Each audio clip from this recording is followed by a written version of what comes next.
don't know what the hell happened.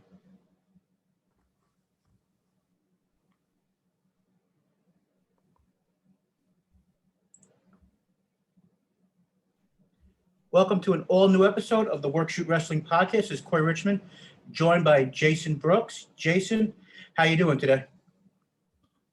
I'm doing all right. Hanging in there, getting on a flight in like 5 hours or something. So, looking forward to talking some wrestling with you before I'm on my way to the Jersey Shore. Very nice. Well, don't do anything that I wouldn't do, meaning do everything you would like to do. So another crazy week in wrestling, starting off with Impact Wrestling doing a good show, crowning a new champion in Kenny Omega. Tonight on Wednesday, half the country or more mostly is watching the first address from the new president, and we watched AEW Dynamite. So hopefully we were slightly more entertained. But Jay, let's start this week off with what might happen tomorrow. Actually, our regular night would be Thursday, but it's on Friday. What do you think is going to happen? Will WWE pull the trigger and Daniel Bryan win the title, or is he moving to another brand? Because on Friday, Roman didn't want to face Cesaro, and Daniel stepped up and said, one more shot. Roman said, if you don't win, I want you off my brand. And sounds like, if Daniel Bryan loses, he's off the blue brand and he's got to go somewhere else. So I definitely think he's going to lose. He's talked about retiring at some point or retiring from being a full-time performer. So I thought he would be gone, maybe not gone after WrestleMania, but like take an extended break. But they wanted a hot show, against the NFL draft and whatever. So they're going to do that. I definitely think he loses. You brought up before the show about the idea of going to NXT, and I thought that was interesting. I thought maybe he'd just like retire. Please don't go to Raw, whatever you do. But if he does leave, he's one of the more compelling characters in the show. So they're going to really have to figure out how to make up for his loss. But again, no way he loses, in my opinion. I think Reigns is not going to lose the title for a while. The rumors are saving him up for a Brock or a Rock match or something like that down the road. So I don't see him losing for a long time. We'll see. I'd love Daniel Bryan to go to NXT. I think, and it's something that we kind of talked about pre-show about NXT needing some type of star power, needing a Shinsuke Nakamura from Japan, needing a, Samoa Joe. They need some big time guy there because they have a really good show, but they needed a big time guy. And I think Bryan could really fit that bill. He could have matches with so many guys. I think it'd be fantastic, but we'll see because Daniel Bryan might not be an in-ring performer for too much longer. So, but it should be a great match. They have great chemistry. I think Daniel Bryan is Reigns' best. He's a lot of people's best opponent, but I think he's Roman Reigns' best opponent. I don't think there's any question about that. So it should be a really good match, and I expect Reigns to win. Yeah, I don't see how you go and put the title on Daniel Bryan. It's not the right story. You're building to, it looks like, to a Cesaro match at, WrestleMania Backlash or whatever the name of that show is. I don't know why you get any dollar left out of the consumer and putting the name WrestleMania to convince them that it means something. But I do wonder what you do with Daniel Bryan. Because, if you read the article that Daniel Bryan had after WrestleMania, he said he kind of felt weird even being in the match. He felt kind of disconnected to everything going on in that match. So, you think the end is near, but, every time his contract is almost up, he says he's done, he wants to go somewhere else, this and that, and then he winds up resigning. He's supposedly, one of the bigger names in SmackDown right now in regards to running the show and booking everything. So, he's got a big name there. His wife still has stuff she's doing with the company, outside projects. So, I don't see him leaving. No. I don't think he's going to leave the company. I just think he wouldn't be a wrestler anymore. I don't think he's going to leave the company, but he's done a lot of stuff backstage with helping to book guys, helping to get guys over, helping guys on certain elements of their, performance. And they've talked about how influential he is. I think he's been booking some matches or helping out with storylines.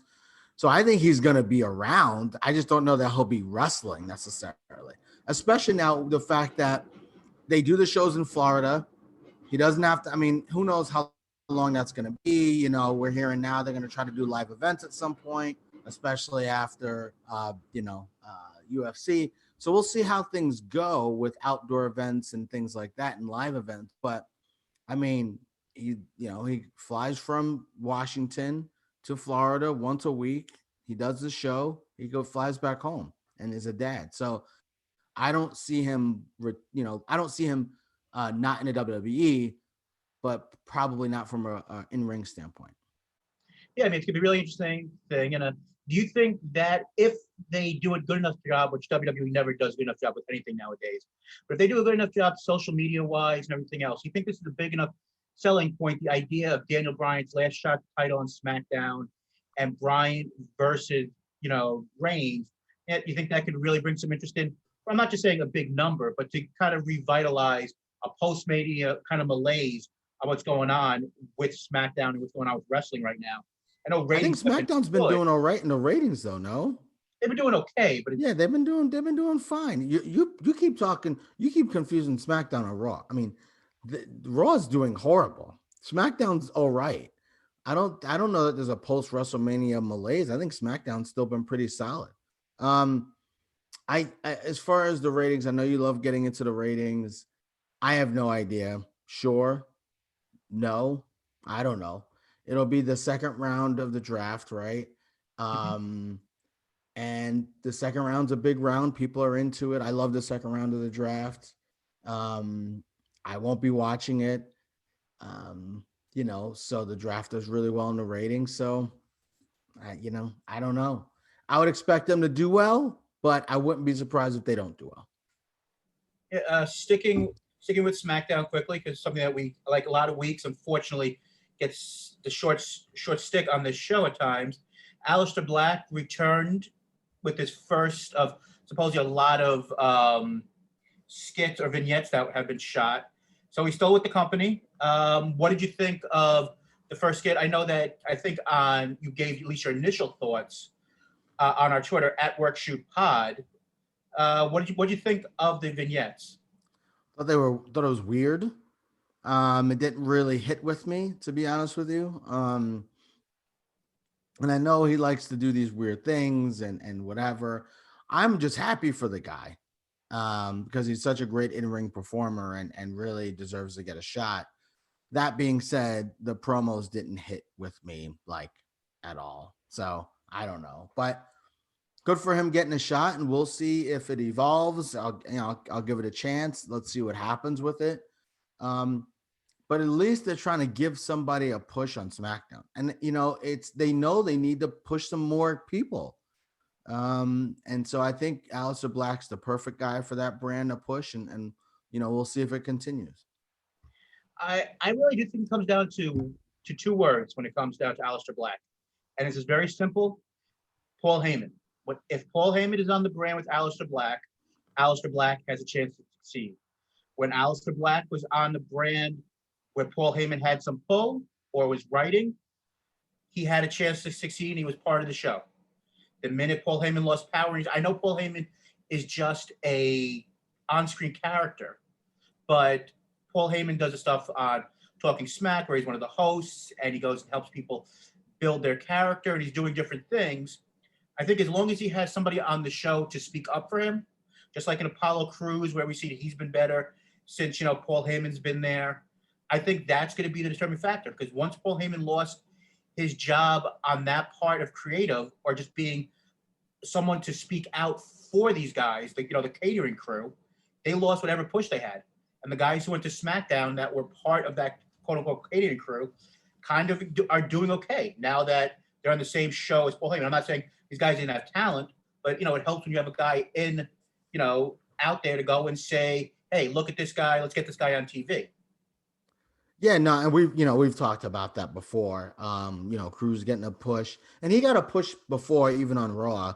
But they're doing more with him even on SmackDown as a lead character, and I think a lot of that actually comes down to Cruz. Look how, I mean, he has a character now, which he hasn't had since he came to the WWE. And as far as Aleister Black, yeah, I mean, it wasn't working out on Raw, clearly. So it's good that it is on SmackDown. SmackDown's interesting, right? I think it's like a hodgepodge of voices. It sounds like Raw is Vince's voice and a bunch of yes men. And it sounds like SmackDown, you got Daniel Bryan mixed in, you got Heyman in there. I think Michael P.S. Hayes is still there. So you have like a bunch of different voices. Reigns, I think, has a big influence on his character. So you have kind of a lot of different voices who are influencing how the show is run, which I think is made for, a pretty good show. So, but yeah, so we'll see what happens. But I'm definitely happy for Aleister Black for sure. Yeah, I don't know if there's anything else you want to talk about from SmackDown. Week 2 of No Raw for Jay, having the best gig in the business, not having to sit through that every week. Raw was, slightly less terrible. Every hour there was at least one halfway decent thing. That's RKO Bro wasn't, horrendous, but otherwise not much to talk about. So we'll move on. I mean, now we'll just talk about this real quick, because I know you love talking about the ratings. The ratings were horrible. And the only thing I'm going to say about the ratings is, right, what AEW had 600,000 more people watch this than AEW, right? The show's been on for 30 years. Here's the one thing I will say. Vince doesn't care about the ratings. He just got $5 billion or $1 billion, whatever. It's $1 billion from Peacock. He doesn't care about the ratings. So for the Dave Meltzers and the Brian Alvarez's and even you, Corey, talking about the ratings, nobody cares. It's a cash cow that he has there. It's all about guaranteed money. It's live television, right? And that's why if AEW continues to have 1 million people, I mean, forget it. Like, they're all going to get paid in that company because it's live entertainment. So, it is what it is. It's a terrible show. It's unwatchable. And, I'm glad you're watching it for me. And the ratings are going to continue to tank. It is what it is. I mean, they'll go up and down. I should say it. They'll go up and down. But if Brock comes back, if the crowds come back, I think they'll do better. But I think that's when the show might improve, when the crowds come back and people start rejecting all the shit that they've been watching for the past year and change. So we'll see what happens. Yeah. So one of the big things, like I said, we commented at the very beginning of the show, was that this past Sunday that Impact Wrestling held its, I guess, maybe third biggest pay-per-view, I guess, right now, after Slammiversary and Bound for Glory, Rebellion. AEW did not promote the show very well, if at all. Spoke about that last week. But according to Dave Meltzer, information he got earlier today, based on one of the major pay-per-view companies, Rebellion, 8th highest wrestling pay-per-view the last, I guess, couple of years. So there was interest in Kenny Omega. As a lot of people ask, what is Impact getting from this? They're getting eyes on the product. Is AEW have their title right now? And is there anybody besides, the Good Brothers showing up on AEW television from TNA or, Impact? No, but if you're having more people watching every week, and yes, is it 100,000 or 158,000? In the long scheme for, is it that many more people? No, when you're a channel that, some cable companies don't even have. You know what? It's more people buying your pay-per-views, more people knowing about the product, and you're still alive. It's a product that will never die. Kenny Omega is your new champion. He's going to be wrestling, on these Impact Plus shows. If more people are going to buy Impact Plus, that's going to help. And, Jay, what did you think of the title match, Swan versus Kenny Omega? I thought it was a good match. Never reached a great level, but I thought it was fine. I agree. But I want to talk about something that we talked about last week, Christopher Morton, where you said, they didn't promote it on AEW and blah blah blah and blah blah blah blah. Didn't hurt the pay-per-view buys, right? So the thing is, now with wrestling, everybody knows what everybody knows. Everybody knows what's going on. The people who bought the show are, AEW fans. They know that he's on Impact, right? And so I'm happy for Impact. I think you know, and I didn't get to watch most of the pay-per-view. I was trying to, but it didn't work out. But you know, they have good matches. I think they've had some fantastic matches in the ring. We've talked about the talent that they have, so I think it brings more eyes on them, on the other performers on Impact, which I think is great. And yeah, I mean, Kenny Omega, Timmy Callahan calls himself the Draw, but I mean, the Draw is Kenny Omega, and we can say what we want now, Corey, about what Kenny Omega is or what he isn't or whatever. I mean, he's a bona fide star, right? I mean, we have to kind of put him in that. He's main evented all these AEW shows. We know what he's done in Japan. Now he's in the Impact main event. He's changing their. I mean, this is probably one of their highest all time pay-per-views with him in it because he was in it, and so you just have to give him so much credit. Give Impact and AEW so much credit for working together. And yeah, it'll be exciting to see what combinations they have with Omega, who else he puts over. There's no reason why he can't be in both companies. You know, they tape everything. In 1 day or 2 days.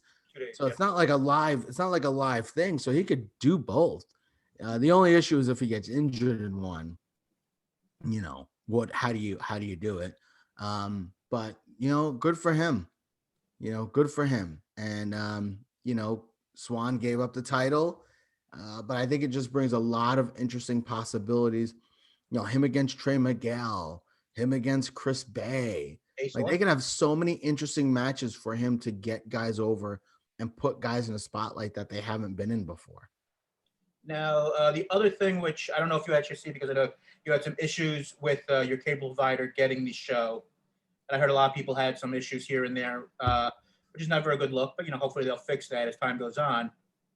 Was they had a package for Slammiversary? They did their next 3 months their shows. They didn't tell you an exact date, but I'm guessing it will be right after July 14th, just after last year. But Jay, they had in the promo pack for Slammiversary, just like last year, faces from the past. Going on the same idea of you never know who might show up from the WWE releases. They put in, an Aussie flag representing, the Iconics. They flat out put from their history, one of the greatest people ever be on that product. Samoa Joe flat out put his face on there for a couple of seconds. They put Okada. They put Naito. They put what? They put a Mexican. You know what? God bless them, man. God bless. Just put everybody on there. Put everybody on there. So put the Rock on there. Stone Cold. I mean, whatever. Right? Like put anybody on there. I guess my question to you is: last year they delivered. They got Eric Young, the good. Now, when is the show? What day is the show? We don't know yet. It will be July. I don't think they've given the date for twofold. One, because July 16th or July 15th, whenever. They'll make it on a Thursday. They'll make it the day after they're able to come in. I mean, okay, so it'll be a couple days after. So July 17th, right? I think right now they're waiting to find out if there's a UFC show on that Saturday. So if there's a UFC show, it'll be on the Sunday. If there's no UFC show, it'll be on the Saturday. Because like what just happened this past weekend, UFC 261 was a huge show, like over 700,000 buys. The US. So, if it was the same night, they would have gotten killed. So they would have gone to a Sunday. Just like, AEW is doing it. Everyone wants to get away from the UFC shows if they could help it and not get killed having to share, pay-per-view provider. Yeah. I got you. Like but do you think the idea, it worked once, but do you think this hurts the company if they can't deliver a Samoa Joe by putting him in? No, if Kenny Omega's on the show, I mean, that's what they need. So, yeah, I don't think so. And I think they will deliver. They did last year. So I see no reason why they won't this year. Maybe they don't get everybody. Maybe they get some people.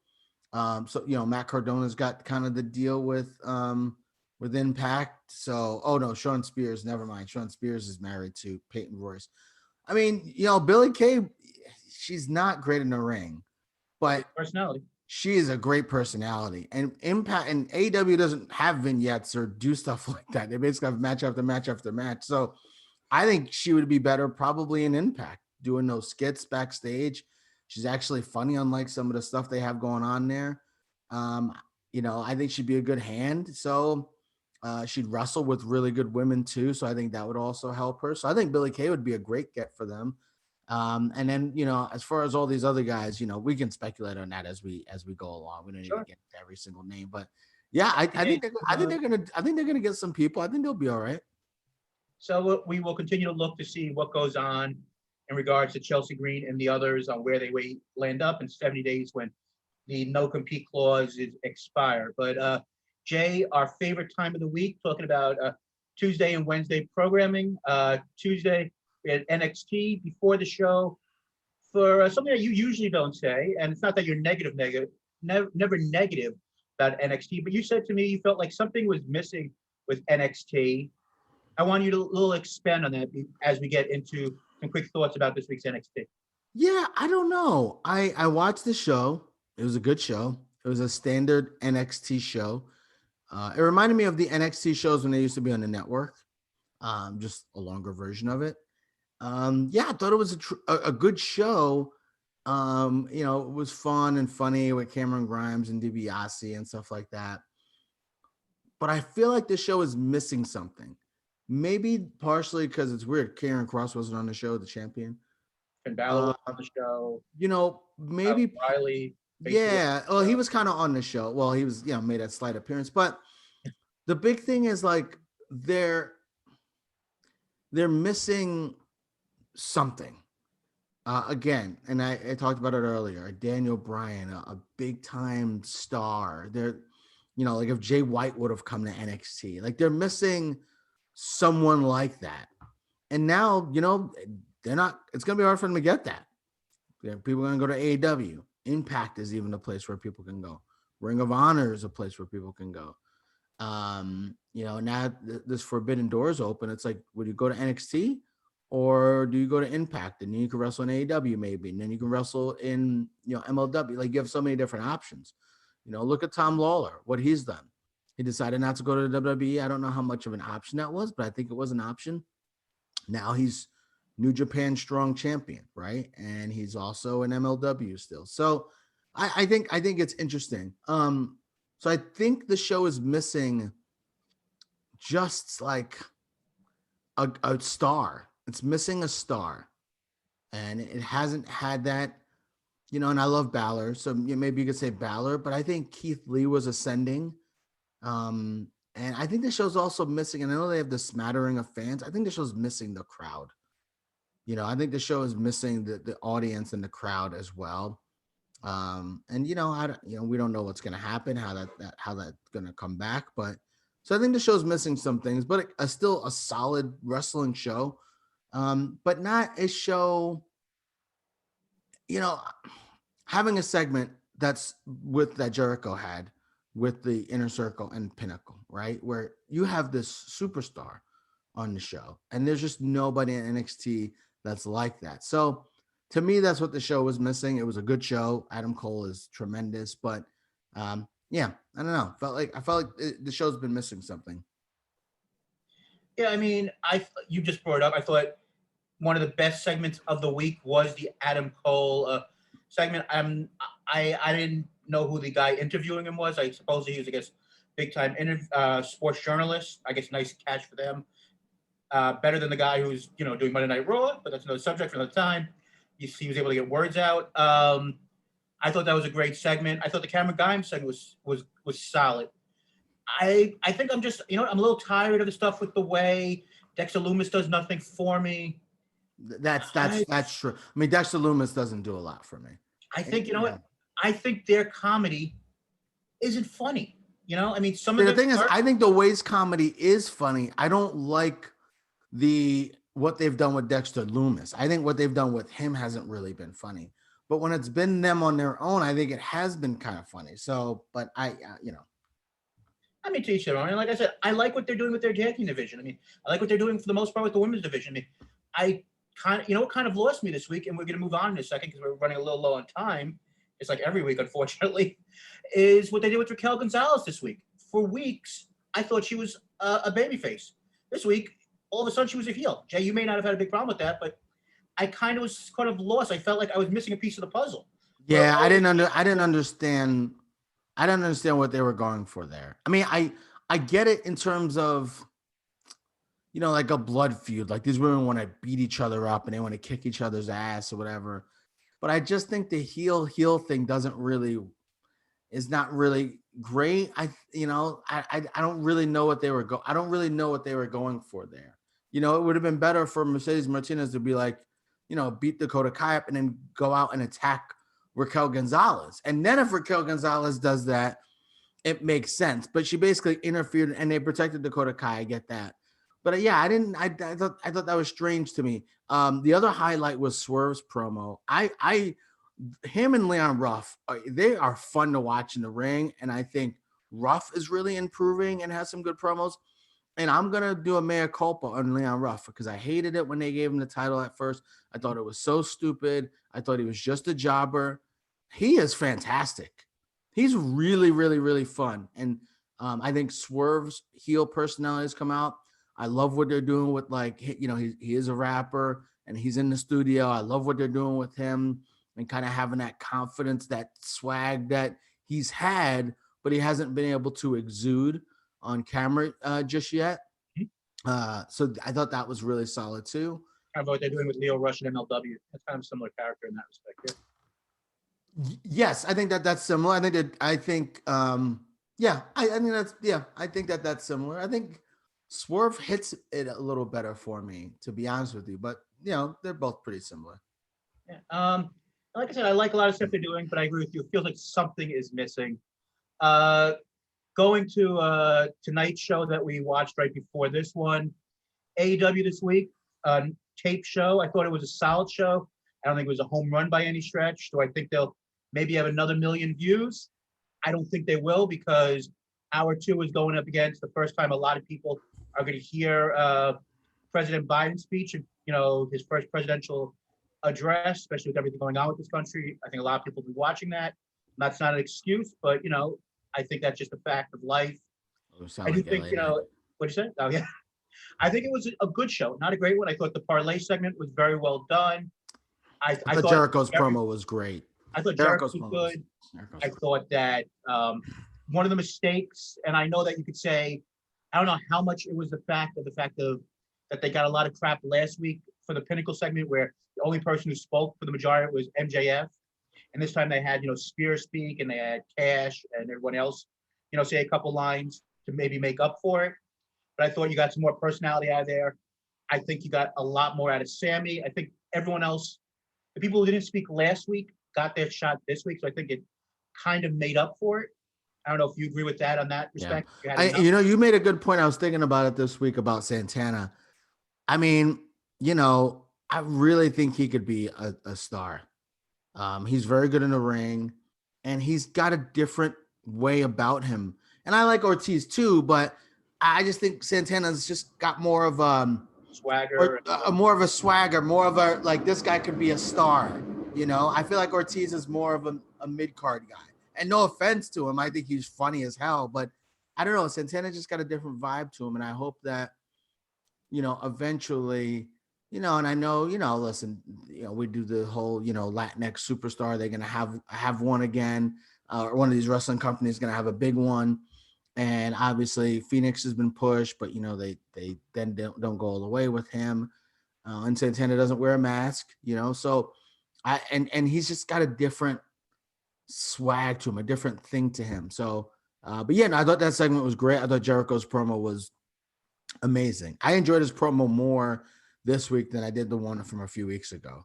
Because he wasn't doing as much insider thing. He wasn't doing as much of like that stuff. He was really just like, it felt like he was talking from the heart. It didn't feel like a promo. It felt like he was actually talking from the heart. And so their back and forth was great. The match will be interesting. Meltzer was wrong. It's not going to be a one-card match or one-card show. It sounds like it's going to be. Now, who knows how long I think it's going to be a long match. As far as the ratings and stuff like that, that you love speculating on that stuff. Sure. I have no idea. But I mean, why not get 1 million? You know what I mean? Like, it might be one of those things where you watch the speech for a little bit and then you watch an AEW match. You watch the speech, then you do enough of that, You only got to watch a show for, a couple of segments and you still get the million. So I don't know. I can see them still doing well. And it was like, Biden speaking, which is fine, but it's like, I don't know. Maybe I'll stay awake. Maybe I'll fall asleep. Who knows? Yeah, whatever. I'll read the transcripts or whatever. So I don't know. We'll see. I think the ratings will be fine still.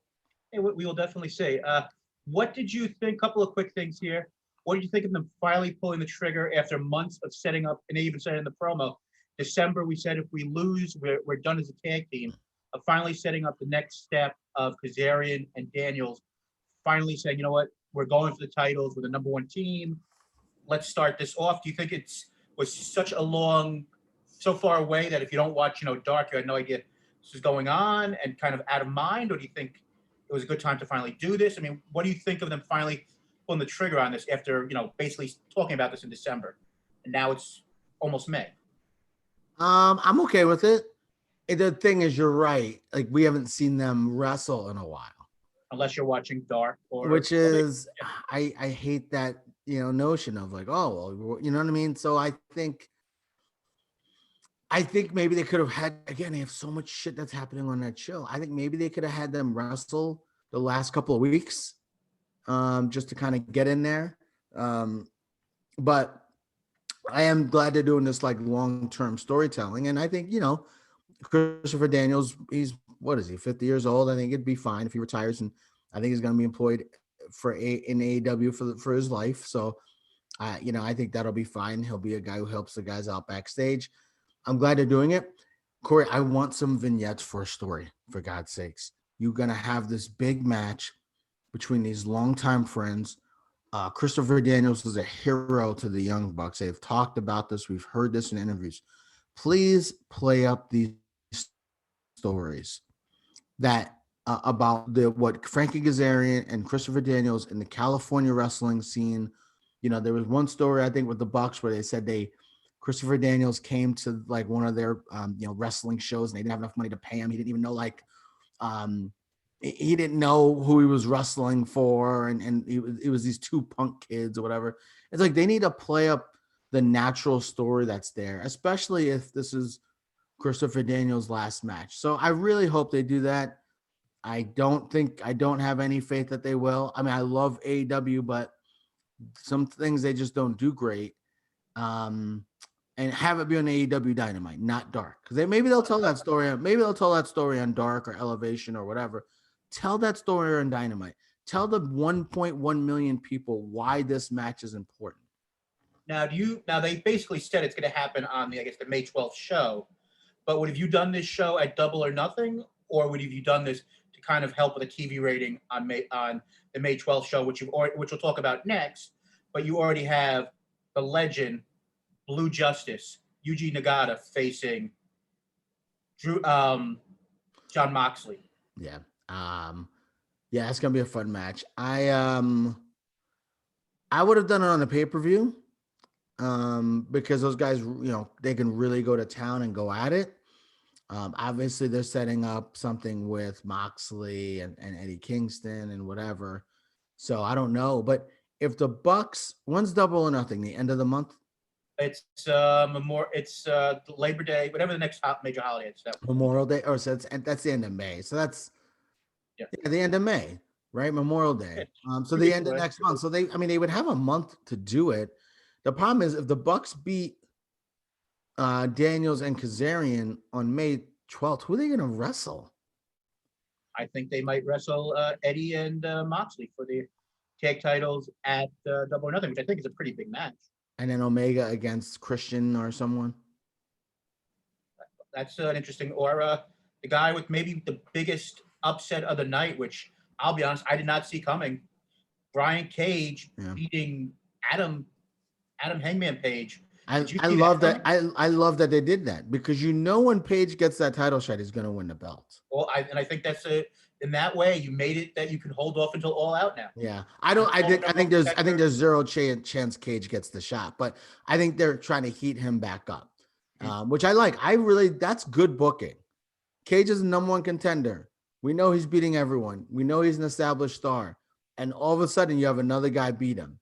So I love that they did that. and then you create that animosity with Ricky Starks and Cage, like I won and you didn't, and whatever. So I thought that was really good booking. So yeah, we'll see. But yeah, with month from, because they spend so much time with this blood and guts. So let's see how they get things rolling here as they get toward the pay-per-view. I guess it's going to be really interesting to see what they do next week with Blood and Guts. I think that they did a really good job tonight of selling the show being next week. I mean, it lands on Cinco de Mayo with people being vaccinated, so they could lose a little bit of an audience for the first time. They're really having a time to go out and party. So I mean, hopefully the DVR numbers are good for that. But Jay, I think they did a good job. We'll come back with our final quick segment talking about some stuff for next week. But Jay, how about you let people know how they can follow the other shows on the Life Group Network? Monday, we've got Dong City with Henry and Vince. So we're part of the Life Group podcast. So yeah, Monday, we've got Dong City with Henry and Vince. Tuesday, we've got The Audible with Matt and Randy. The draft is tomorrow. I've got way too much money on this draft. System to watch it. Yeah. Usually we're on Thursdays. Today we're on Wednesday since I will not be available tomorrow. We are Worked Shoot Wrestling Podcast. Friday, we've got the Step Back with Jacob and Lan. Can they end the NBA season already? I mean, half these teams are not playing their guys. Just get to the playoffs, for God's sakes. And Sunday, we've got Total Bases with Felipe and Sean, more of a fantasy show. We are Worked Shoot Wrestling Podcast. We're on iTunes, Stitcher, Spotify, Google Play, iHeartRadio, wherever you get your podcasts. Check us out on Instagram and Twitter at Worked Shoot Pod, WORKED, Worked Shoot Pod. Thanks. And of course, I believe you said it, but you can check us out on Instagram as well. And the person who runs our Instagram account has a podcast that I am very proud to be part of. Jay, do you remember what that one's called by chance? You don't know Jackie. You don't know Jackie. Jackie Andy, Jackie Rachel, Jackie Corey, the comedy podcast for the ages. And a show that we hope to have Jay back on at some point if he's not too busy eating dinner after our show, because sometimes we record late. But we came back this week with returning Jackie Quest, or for those who remember, Jackie Johnny, talking a little bit more about tipping and some other stuff. So we continued that conversation. We'll have Johnny on again for our next episode. A little bit late, but talking about the passing of DMX. As you can see, we recorded a while back. Jay, a couple of weeks back, gave his thoughts on that. We may add that on to the end like we do when he brings up great thoughts and compassion, unlike me, I guess, on key subjects, because Jay is the wheelbarrow of the podcast, which we found out from Christopher Moran last week. And of course, check out Christopher Moran's podcast, Moran's Law, every week, wherever you check out podcasts as well. Check him out on YouTube, which we have a YouTube channel too, Work Shoot Wrestling Podcast, where you can watch us every week as well, which we need to, I guess, publicize a little bit more. But Jay, final thing of the week, well, I guess twofold. One, I know you thoroughly enjoyed your favorite show of the week that's not on Tuesday or Wednesday. On Fridays, New Japan World Strong. You want to give a quick thought on the finals?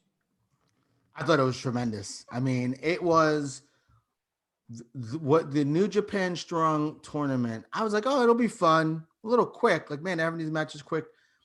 It was the best TV US thing that I've seen this year. Maybe not the best pay-per-view match, maybe not the best New Japan match, whatever. But for the US, it's my favorite thing I've watched all year. My favorite 3 weeks of any TV show consecutively.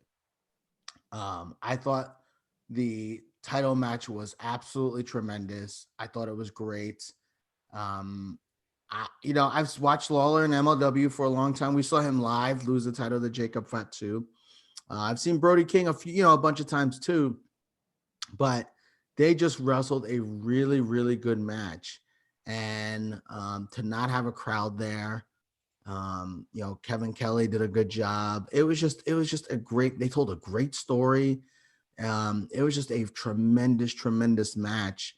And, I hope that AEW gets something from this in terms of, it wasn't high flying, crazy spot fest. It was more of a mat-based style. It was more of a storytelling style. And that's what the New Japan Strong, the whole tournament was like that. You had Hikuleo against Tom Lawler, this kind of brawler against this more, former MMA wrestler guy. And they ended up beating the shit out of each other during the match. Like every match, and you don't see this in tournaments. I feel like you might have seen this in like WrestleMania 4, back in the day. Every match told a story. Every match told a story about, to move on to the next thing. So it wasn't like, I'm just going to wrestle this guy because I'm mad at him. Bah. It was like every match was a different story. An up and comer against a veteran who's trying to prove himself. It was just so good. And I really encourage everyone to watch it. If you can watch New Japan Strong, I've been trying to tell everybody I know who's into wrestling to watch it. It was just a fantastic, fantastic tournament. Just before we close out here, just a couple of things from the chat. Jonathan Olivo, former guest of the show and longtime friend of the program, got me interested, and I never cared about Impact. That was earlier, I guess, in regards to the Kenny Omega situation. Jackie Endy, we spoke about before. Tales of Corey and the Human Wheelbarrow. So Jay, always over. Jackie Endy a little earlier, Wednesday night recording. And Jonathan Olive once again, what's up, fellas? So coming those a little late, but what's up, guys, in the chat tonight? I totally agree with you. I was a little surprised that Tom Lawler won. Thought it was a really good match. Love the show. If you're interested, I think as you said last week, MLW and ROH representatives when your own guys aren't in the finals. I think that's very interesting. And I'm truly interested to see what they do with Rocky Romero. If you listen to commentary there, that this is like the one last run. And if whenever they open up borders and he can go back, see if they actually give him a shot to maybe go for the one more title run, which I think could be interesting. Just real quick, Wheeler Yuta is fantastic. Oh, yeah. He wrestles a great style where he could be high flying, could be mat based. He reminds me a little bit of TJP for years ago, except he's a little bit more mat based style. I think he's fantastic. I love watching him wrestle. I hope that when things open up, I think he should go to New Japan. I know he does some Ring of Honor. I think that guy needs to go to New Japan, wrestle in the juniors, become a star in the juniors, and then kind of build his way up. Because that guy's got, I've never heard him talk other than he's done the vignettes, the backstage vignettes for Ring of Honor. But I don't know if he can cut a promo to save his life, but he is really, really fun to watch in the ring. Absolutely. Last topic of the week. We spoke about it every week when it was on for season 2, but the best documentary series on TV that regarding wrestling. I know WWE is doing stuff with A&E. I'll be honest, haven't had a chance to see the first 2 episodes. Heard they're good with Roddy Piper and Stone Cold. They're doing this week with Macho Man. But Return of Dark Side of the Ring comes back this Thursday, March 6th. You've got, I think it's going to be a 2-parter in regards to Flying Brian Pillman, one of the most controversial characters. I think they'll do an amazing job. First 2 seasons were great. I think that it's an interesting time right now on talking about him, especially with his son being in AEW. Watching the trailer for it, you saw a lot of different guys who were in, you saw Jon Moxley this year. He had comments. You saw Brian Pillman Jr. has comments. You even had Stone Cold Steve Austin, gave his thoughts. They were part of the Hollywood Blonde. So I think that's going to be an extremely interesting story. A guy who basically redefined the industry on Jay, I don't know if you remember this, and I know we don't wrap it up here because you have an early flight in the morning, but he went and basically his contract expired and he just went to the WWE and they didn't even realize basically the contract expired. He did all these things just because he wanted to and could. Yeah, he's a pretty interesting story. Also, not only that, but just, his style, his in-ring style, flying around the ring and you saw some of that. You saw the Rockers with Shawn Michaels and whatever, but, I think he really was an innovator with his style in the ring. And I think he was really an underrated talent. The one thing about his story is I think, his story is like a 2-hour, 3-hour documentary. So they're doing this in an hour, right? It's an hour or is it 2? I think they did 2 episodes. I think they did. Okay, good. Okay. So I feel like they really need to do a deep dive because I think this guy's got such an interesting history and it was such a big part of professional wrestling. Who he was, his style, his mic, who he was on the mic. I think you see that more now. And so I think he was really an innovator in wrestling. I think you're going to hear a lot of that. So his story is going to be very fascinating to watch and relive and think back on and stuff like that. And obviously, tragically, with the drugs and all that. But he left a really big mark on wrestling. And he didn't wrestle for that long to leave that big of a mark in wrestling. So yeah, very interested to see what, how that story unfolds, what we hear about that. And we'll be talking about it on the show. Yeah, I'm sure every week we'll give our thoughts on the episodes. Super excited to see how they do this season.